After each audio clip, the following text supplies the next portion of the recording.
Hey, book people. So I know that I told y'all in 2025 I'm not really buying books like that, which I'm not, but that doesn't mean that publishers aren't sending me books, which I'm certainly grateful for, and that's what we have today.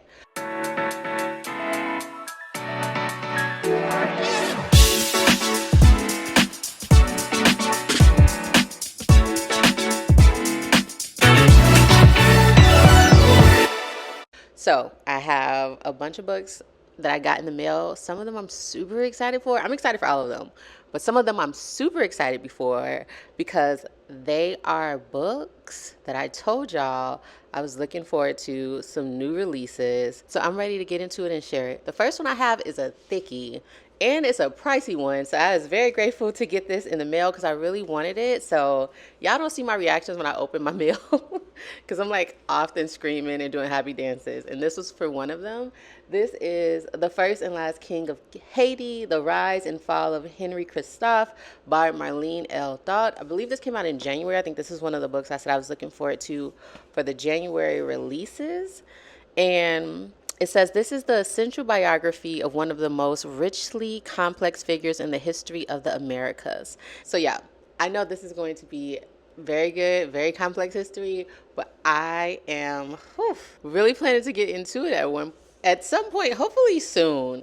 I can't make no promises. I kind of have the books that like I want to read this year, but y'all know I'm a mood reader, so it could change at any time. This next one, I came home today and I had received it in the mail, so I am stoked. It is one that is actually coming out in March. So it's one of the releases I was looking forward to coming out this month. And we haven't gotten a book from this author in a while. I won't keep y'all in suspense. It is Dream Count by Chimamanda Ngozi Adichie. And listen, I remember when I realized she was coming out with a book, I was very excited. So I may not read the full thing, but it says Chiamaka is a Nigerian travel writer living in America. Alone in the midst of the pandemic, she recalls her past lovers and grapples with her choices and regrets. Sakura, her best friend, is a lawyer who has been successful at everything until, betrayed and brokenhearted, she must turn to the person she thought she needed least. Amelagor, Chiamaka's bold, outspoken cousin, is a financial powerhouse in Nigeria who begins to question how well she knows herself. And Kadiotao, Chiamaka's housekeeper, is proudly raising her daughter in America, but faces an unthinkable hardship that threatens all she has worked to achieve. I'm excited. All right, this one is just, anytime I get a book in the mail from this goat, I'm always excited. I probably have multiple of this. I'm not sure, but I'm excited all the same. That is The Bluest Eye by my goat, Toni Morrison. It reads, Pecola Breedlove, a young black girl, prays every day for beauty. Marked by other children for the dark skin, curly hair, and brown eyes that set her apart, she yearns for the blonde hair and blue eyes that she believes will allow her to finally fit in. Yet as her dream grows more fervent, her life slowly starts to disintegrate in the face of adversity and strife, a brilliant examination of our obsession with beauty and conformity. I need to get this off my TBR list. This next one is one I came to talk to y'all about recently too. I believe it was in the February releases.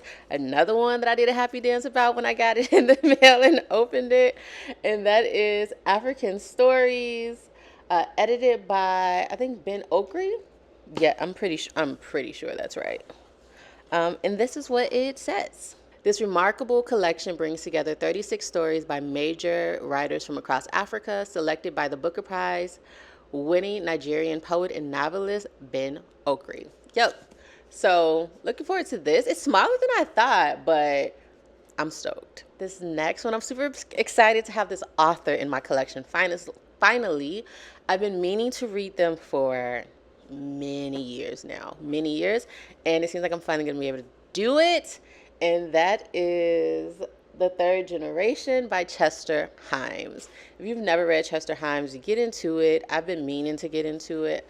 Quite a goat, not as well known as I think he should be. But this book is about Lillian Taylor, who passes for white, has 3 sons, a comfortable house, and a well-liked husband who teaches at a local college. But her contempt for her family's dark complexion infects this bright world until it begins to come undone. As one troubling incident leads to another, her husband is pushed to an ever more precarious existence, and her best loved son, Charles, sinks into a life of vice in the perilous borderland between black and white society. So, next up, I have another book by Chimamanda Adichie. This one is Americana, which I have read before. I reviewed it on my blog from way back in the day, I think last year. I read it here on my YouTube channel, so if you're interested, check it out. I haven't read it in years. I need to reread it. I know the first one I have is like all marked up, so I am excited to have this new copy, this re-release, updated covers, and this says, Ifemalu and Obenzi are young and in love when they depart military-ruled Nigeria for the West. Beautiful, self-assured Ifemalu heads for America, where despite her academic success, she is forced to grapple for the first time with what it means to be black. Quiet, thoughtful Obenze had hoped to join her, but with post 9/11 America closed to him, he instead plunges into a dangerous, undocumented life in London. I remember really enjoying this, so I'm excited to eventually get to read it for a second time with almost fresh eyes because it's been so long. I have another book from Chimamanda Adichie, and I'm not sure if I have this one or not, but either way, I'm happy to have it now, and that is Half of a Yellow Sun.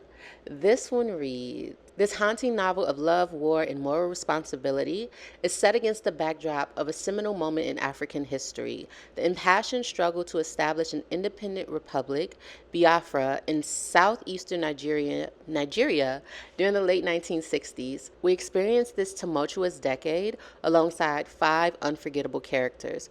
Ugwu, a 13-year-old houseboy who works for Odenigbo, a university professor full of revolutionary zeal, Olana, the professor's beautiful young mistress who has abandoned her life in Lagos for a dusty town and her lover's charm, and Richard, a shy young Englishman infatuated with Olana's willful twin sister, Kainini.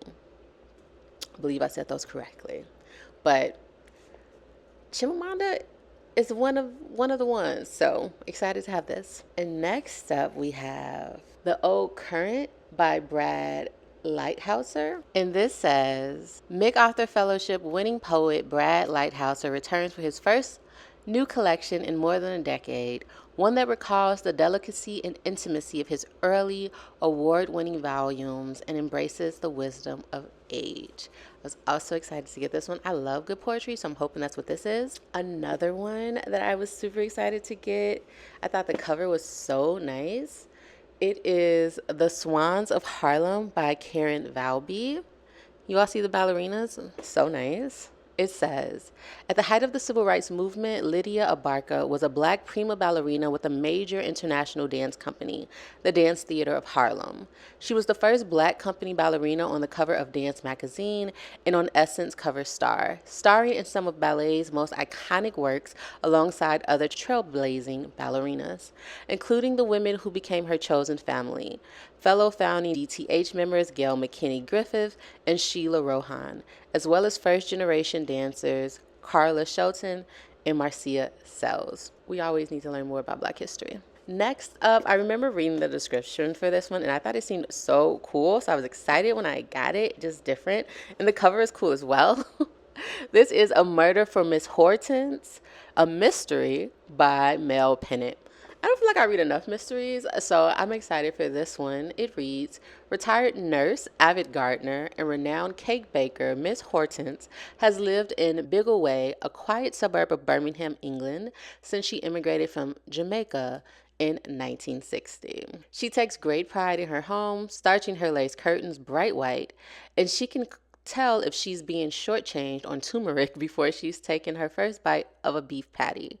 35 years of nursing have also left her afraid of nobody, whether a local drug dealer or an interfering priest, and she's an expert at deciphering other people's secrets with a glance.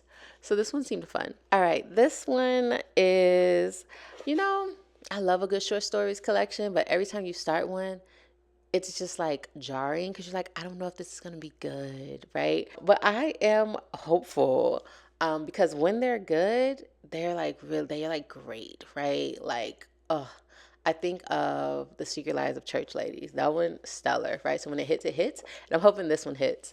And it is The Disappeared by Andrew Porter. And this one reads, A husband and wife hear a mysterious bump in the night. A father mourns the closeness he has lost with his son. A friendship with a married couple turns into a dangerous codependency. With gorgeous, sensitive assurance and a propulsive sense of menace, these stories center on disappearances, both literal and figurative, lives and loves that are cut short, the vanishing of one's youthful self. From San Antonio to Austin, from the clamor of a crowded restaurant to the cigarette at a lonely kitchen table, Andrew Porter captures each of these relationships mid-flight. So that actually sounded really good, grappling with like loss. Y'all know that's my thing. Those are the books I wanted to come and share. Some of the book mail that I've gotten, most of it, I think. Yeah, either way, these are the ones I came to share today. Super excited. Which ones are y'all excited about? Which ones are y'all looking forward to me reading and discussing? Which ones are y'all picking up? Let me know it all in the comment section below. I will catch y'all in the next video that will hopefully be soon. And until then, I'm Shay and the channel is MsMalcolmHughes, where we believe that books are sometimes better than people. Until the next one, please remember to give time, to be kind to yourselves and each other, and to have the very best day of your life today and every day on purpose. I will catch y'all in the next one. Peace.